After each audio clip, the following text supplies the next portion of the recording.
यक्षिणी की रहस्यमयी कहानी। भारतीय पौराणिक कथाओं और तंत्र विद्या में यक्षिणियों का विशेष महत्व है। यक्षिणी, जो धन, सौंदर्य और रहस्यमयी शक्तियों का प्रतीक मानी जाती हैं, उनसे जुड़ी अनेक कथाएं और किंवदंतियां प्राचीन ग्रंथों में मिलती हैं। इनकी उत्पत्ति, स्वभाव और चमत्कारी शक्तियों को लेकर हर क्षेत्र में अलग अलग मान्यताएं प्रचलित हैं। यक्षिणियां मुख्य रूप से धन के देवता कुबेर की सेविकाएं मानी जाती हैं, लेकिन उनकी उपस्थिति और क्रियाकलाप कई बार रहस्य और रोमांच का आधार बनते हैं। यहाँ हम आपको यक्षिणी की एक रहस्यमयी और अद्भुत कथा सुनाने जा रहे हैं, जिसमें प्रेम, छल, तंत्र और सत्य का अद्भुत मिश्रण है। कहानी का आरंभ। ये कहानी एक प्राचीन समय की है। मध्य भारत के जंगलों के पास एक छोटा सा गांव था, जिसका नाम विराजपुर था। ये गांव अपनी अद्भुत प्राकृतिक सुंदरता और मंदिरों के लिए प्रसिद्ध था। गांव के पास एक विशाल पीपल का पेड़ था, जिसे लोग यक्षिणी वृक्ष कहते थे। गांव के बुजुर्गों का कहना था कि इस पेड़ पर एक यक्षिणी का निवास है। गांव के लोग पीपल के पेड़ के पास जाने से डरते थे। उन्होंने कई बार अजीब घटनाएं होते देखी थीं। रात के समय वहां से मधुर संगीत की ध्वनि सुनाई देती थी। कभी कभी लाल रंग की रोशनी दिखाई देती और किसी स्त्री के हंसने की आवाज आती। गांव के ब्राह्मण ने चेतावनी दी थी कि यह स्थान अभिशप्त है। यदि कोई इस पेड़ के पास जाएगा तो वह यक्षिणी के चंगुल में फंस सकता है, उन्होंने कहा। लेकिन चेतावनी के बावजूद गांव के कुछ युवा पेड़ के पास जाकर साहस दिखाने का प्रयास करते थे। मुख्य पात्र और घटना। गांव में एक युवक था जिसका नाम आदित्य था। वह साहसी और जिज्ञासु स्वभाव का था। उसने गांव के बुजुर्गों की कहानियां सुन रखी थीं, लेकिन वह इन बातों को अंधविश्वास मानता था। उसे विश्वास नहीं था कि किसी पेड़ पर यक्षिणी हो सकती है। एक दिन आदित्य ने ठान लिया कि वह पीपल के पेड़ के रहस्य को सुलझाएगा। उसने अपने मित्रों से कहा, मैं इस यक्षिणी वृक्ष पर जाकर देखूंगा कि आखिर वहां ऐसा क्या है। यदि सच में यक्षिणी है तो मैं उससे बात करूंगा। रात के समय आदित्य अकेले ही पीपल के पेड़ के पास गया। जैसे ही वह पेड़ के पास पहुंचा, उसे एक अजीब सी ठंडी हवा का झोंका महसूस हुआ। पेड़ से हल्की रोशनी निकल रही थी और अचानक उसके सामने एक सुंदर स्त्री प्रकट हुई। यक्षिणी का परिचय। वह स्त्री अत्यंत सुंदर थी। उसके बाल काले और घने थे, उसकी आंखें गहरी और चमकदार थीं।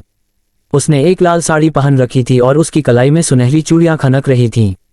कौन हो तुम और यहाँ क्यों आए हो? उसने मीठी आवाज में पूछा। आदित्य को समझ नहीं आया कि वह क्या कहे। उसने साहस जुटाकर कहा, मैं यहाँ ये जानने आया हूँ कि लोग इस पेड़ को यक्षिणी वृक्ष क्यों कहते हैं। क्या तुम सचमुच यक्षिणी हो? उस स्त्री ने मुस्कुराते हुए कहा, हाँ, मैं यक्षिणी हूँ। मेरा नाम सुरंधा है। मैं कुबेर की सेविका हूँ, लेकिन एक श्राप के कारण मैं इस पेड़ से बंधी हुई हूँ। आदित्य ने उत्सुकतापूर्वक पूछा, तुम्हें किसने श्राप दिया और क्यों? श्राप की कहानी। यक्षिणी सुरंधा ने बताया, सदियों पहले मैं स्वर्गलोक में कुबेर की सेवा करती थी। मेरी सुंदरता के कारण देवताओं और दैत्यों ने मुझे पाने का प्रयास किया, लेकिन मैंने किसी का प्रस्ताव स्वीकार नहीं किया। एक दिन मैंने राक्षस गुरु शुक्राचार्य का अपमान कर दिया। क्रोधित होकर उन्होंने मुझे श्राप दिया कि मैं पृथ्वी पर एक वृक्ष से बंधी रहूंगी और केवल तभी मुक्त हो सकूंगी जब कोई मनुष्य मेरी सच्ची भावनाओं को समझेगा और मुझे प्रेम करेगा। आदित्य उसकी बातों से प्रभावित हुआ और उसने उससे वादा किया, मैं तुम्हारी मदद करूंगा, तुम्हें इस श्राप से मुक्त कराऊंगा। तंत्र विद्या और परीक्षा। यक्षिणी ने कहा, मुझे मुक्त करने के लिए तुम्हें कठिन परीक्षाओं से गुजरना होगा। पहली परीक्षा है कि तुम इस पेड़ के नीचे पूरी रात ध्यान लगाकर बैठो। यदि तुम्हारा ध्यान टूटेगा तो तुम मेरे शिकार बन जाओगे। आदित्य ने सहमति जताई। उसने पीपल के नीचे बैठकर ध्यान लगाना शुरू किया। रात भर उसे अजीब अजीब आवाजें सुनाई दी, लेकिन उसने हिम्मत नहीं हारी। जब सुबह हुई तो यक्षिणी ने उसे बताया कि उसने पहली परीक्षा पार कर ली है।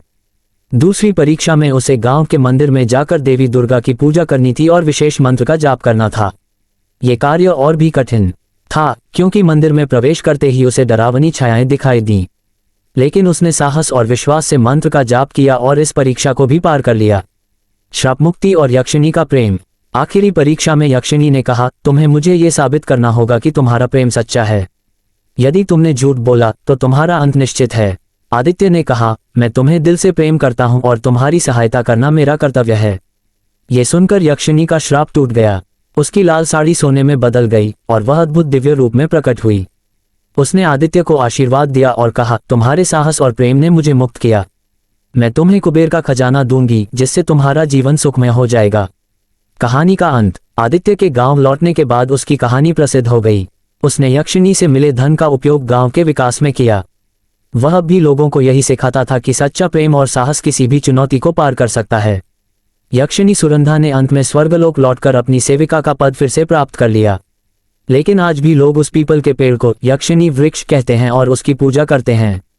निष्कर्ष, यक्षिणी की यह कहानी हमें सिखाती है कि हर समस्या का समाधान सच्चाई, प्रेम और साहस से संभव है। इस कथा में तंत्र विद्या, प्रेम और आत्मबल का अद्भुत मिश्रण है जो पाठकों को रोमांचित और प्रेरित करता है।